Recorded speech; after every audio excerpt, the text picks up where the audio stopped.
Hello YouTube वासियों, क्या हाल है आपके। आपका अपना चैनल स्पिरिचुअल विषयों में आपका स्वागत है।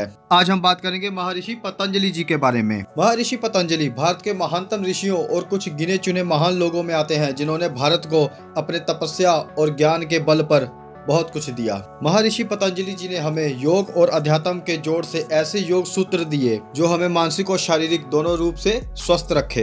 अगर हम पतंजलि जी के जन्म की बात करें तो उन्होंने अपने बारे में कुछ नहीं बताया, ना कुछ लिखा, पर जानकारों की माने तो उनका जन्म आज से लगभग 200 ईसा पूर्व माना जाता है। कथा के मुताबिक जब ऋषि मुनि भगवान विष्णु जी के पास गए और कहा, आपने धन्वंतरी का अवतार लिया है और आयुर्वेद के क्षेत्र में बहुत काम किया है। आपने कई जड़ी बूटियों के बारे में बताया और उनके द्वारा बनने वाली दवाइयों के बारे में बताया। सब कुछ बहुत अच्छे से हुआ, पर हम ये कहना चाहते हैं कि आपने शरीर के विकारों के बारे में, उनसे लड़ने के बारे में तो बता दिया, पर मन के विकारों का क्या? मनुष्य अपने मन के विकारों से कैसे लड़े?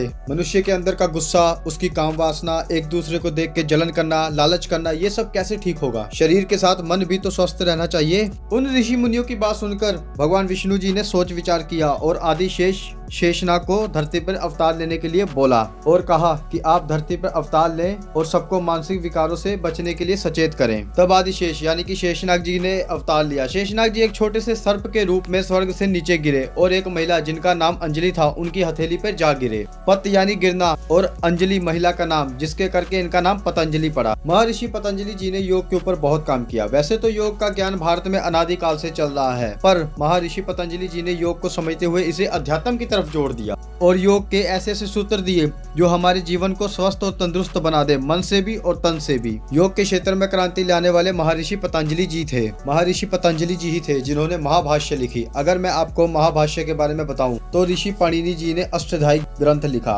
अष्टाध्यायी एक संस्कृत ग्रंथ है जिसमें आपको संस्कृत के बारे में सब कुछ पता चल जाएगा। पाणिनि जी ने संस्कृत भाषा के बारे में सब कुछ लिख दिया, पर इस ग्रंथ को समझना हर किसी के बस का खेल नहीं। बड़े बड़े संस्कृत के जानकारों का भी पसीना निकल जाता है इसे समझने में, पर महर्षि पतंजलि जी ने इसे आसानी से समझा भी और इस पे टिप्पणी भी दी। और जिस किताब में उन्होंने अष्टाध्यायी पर टिप्पणी दी उसे महाभाष्य कहते हैं। महाभाष्य में उन्होंने अष्टाध्यायी को थोड़ा आसान तरीके से भी समझाया। महर्षि पतंजलि जी ने आयुर्वेद के क्षेत्र में भी बहुत काम किया और क्लासिकल डांस में भी उनका बहुत बड़ा योगदान है। आइए चलते हैं योग दर्शन की तरफ, जहां महर्षि पतंजलि जी ने सबसे ज्यादा काम किया। क्या आपको पता है महर्षि पतंजलि जी ने 2000 योग सूत्रों को घटाकर 196 योग सूत्रों में बांटा और फिर 196 योग सूत्रों को घटाकर 8 योग सूत्रों में बांटा, जिसे हम अष्टांग योग कहते हैं। योग दर्शन उनकी प्रमुख किताब है। अब आप खुद देख लीजिए कि उन्होंने कितना काम किया योग दर्शन के ऊपर। पूरा का पूरा योग दर्शन इन 8 सूत्रों में बटा है। अष्टांग योग, जिससे हम अपने शरीर को तो तंदुरुस्त रख सकते हैं और साथ ही साथ आत्मा को परमात्मा से मिला सकते हैं। अष्टांग योग में 8 सूत्र यम, नियम, आसन, प्राणायाम, ध्यान, धारणा, प्रत्याहार, समाधि, यही है वो 8 सूत्र जिनकी मदद से हम परमात्मा में विलीन हो सकते हैं। पहला सूत्र है यम। यम सूत्र को फॉलो करने के लिए आपको झूठ नहीं बोलना, लड़ाई झगड़ा नहीं करना, अपने मन को शांत करते हुए ब्रह्मचर्य का पालन करना है। दूसरा सूत्र है नियम। इसमें आपको बताया जाता है कि कैसे और कौन कौन से नियम है जिनका पालन आपको करना ही पड़ेगा। तीसरा सूत्र है आसन। यम और नियम का पालन करते हुए हमें आगे अलग अलग तरह के आसनों का पता चलता है, जिन्हें करने से हम अपने तन और मन दोनों को तंदुरुस्त रख सकते हैं। महर्षि पतंजलि द्वारा बताए गए आसनों को करके आप अपने नकारात्मक विचारों को सकारात्मक विचारों में बदल सकते हैं। आप खुद महसूस करने लगेंगे कि अब आपका मन बहुत शांत और खुश रहने लगा है। चौथा सूत्र है प्राणायाम। ये तो बहुत प्रसिद्ध है। हमारे देश में क्या, विदेशों में भी प्राणायाम करके कई लोग कई तरह की बीमारियों से ठीक हो रहे हैं। प्राणायाम में सिर्फ अपने सांसों पर ध्यान दिया जाता है। प्राणायाम हमारे तन और मन की सारी गंदगी को निकाल बाहर फेंकता है और हमें ऊर्जावान बनाता है। पांचवा सूत्र है ध्यान। प्राणायाम की तरह ध्यान भी बहुत लोग करते हैं। जो इंसान पहले चारों चीजों को कर लेता है नियम अनुसार, फिर वो भगवान की तरफ चलने को तैयार हो जाता है और इसके बाद वो ध्यान करे और ध्यान करते हुए भगवान से जुड़ जाए।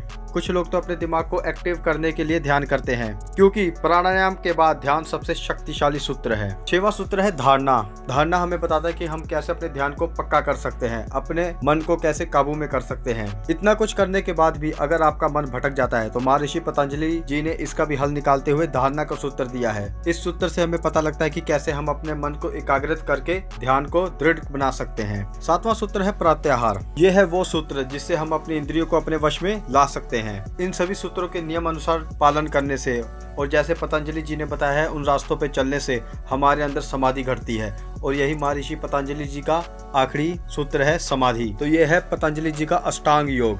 समाधि महर्षि पतंजलि जी का सबसे आखिरी और 8वां सूत्र है समाधि। इन 8 सूत्रों के इस्तेमाल के बाद इंसान परमात्मा में लीन हो सकता है। महर्षि पतंजलि द्वारा योग दर्शन मनुष्य को दी गई एक ऐसी भेंट है जिसका कर्ज कोई नहीं चुका सकता। इसीलिए महर्षि पतंजलि जी को योग का पिता माना जाता है। इन 8 सूत्रों को देकर महर्षि पतंजलि जी ने यह साबित किया कि किस तरह योग आपको परमात्मा की तरफ लेके जा सकता है। आशा करता हूँ मेरी ये वीडियो आपको जरूर पसंद आएगी। मेरे चैनल को सब्सक्राइब करें, लाइक करें, कमेंट करें और हाँ, शेयर करना बिल्कुल मत भूलिएगा। धन्यवाद।